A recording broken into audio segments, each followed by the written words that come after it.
You just paid $1,200 for an iPhone. Apple paid $300 to build it. So where did the other $900 go? The answer will change how you think about every product you have ever bought. Apple is the most valuable company in human history.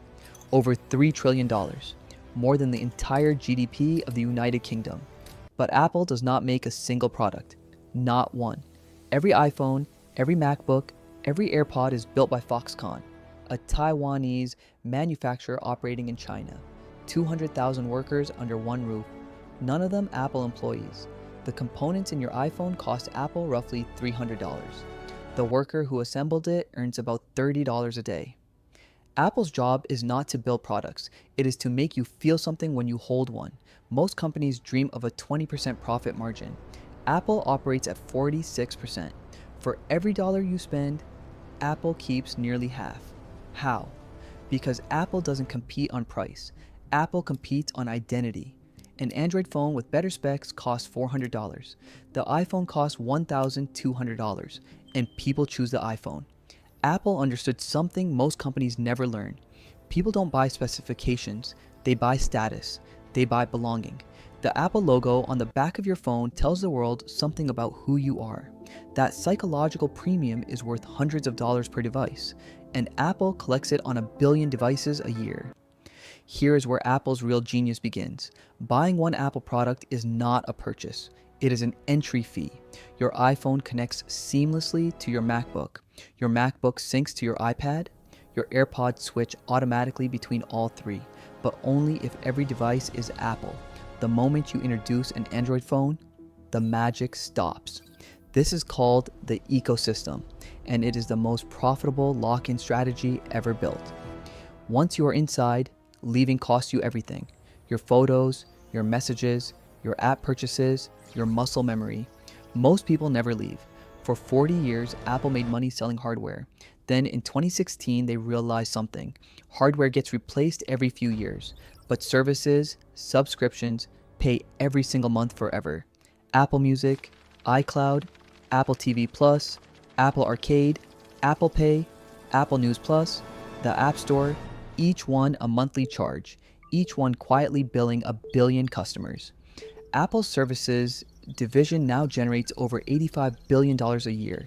That is more than Nike's entire global revenue, and it costs almost nothing to run compared to building physical products.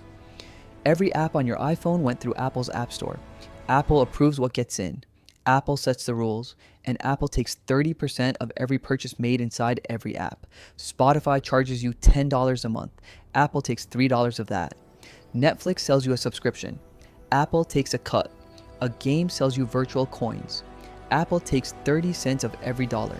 This is called the Apple tax, and it applies to every transaction on every iPhone on Earth.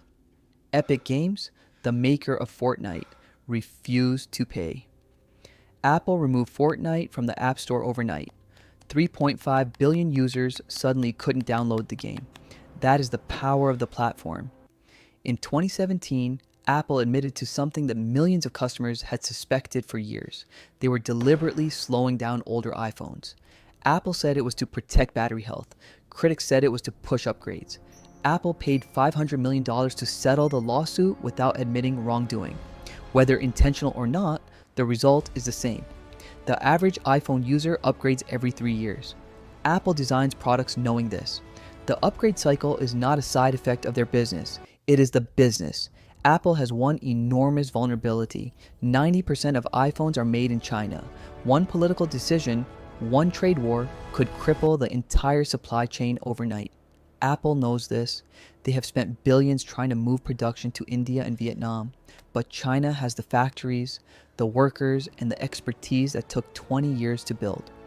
You cannot move that in a decade. Apple is trapped by the very supply chain that made them rich. Apple markets itself as the privacy company. What happens on your iPhone stays on your iPhone. Tim Cook calls privacy a fundamental human right. Here's what they don't mention.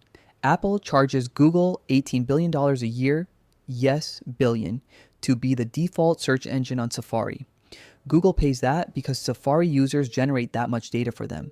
Apple profits from the very data economy it claims to protect you from. Apple also stores your iCloud data on Google and Amazon servers. The privacy company relies on its two biggest rivals to keep your private data safe. The logo says privacy. The business says something else entirely. So the next time you hold that iPhone, remember, it costs $300 to build. The worker who made it earns $30 a day. Apple charged you $1,200 for it, then charged you again every month for the apps, the storage, and the music. And if you ever try to leave, your entire digital life stays behind. Apple is not a technology company. Apple is the most sophisticated luxury goods operation ever built, wrapped in the language of creativity and innovation. If you want to know how the next empire was built, subscribe, because we are just getting started.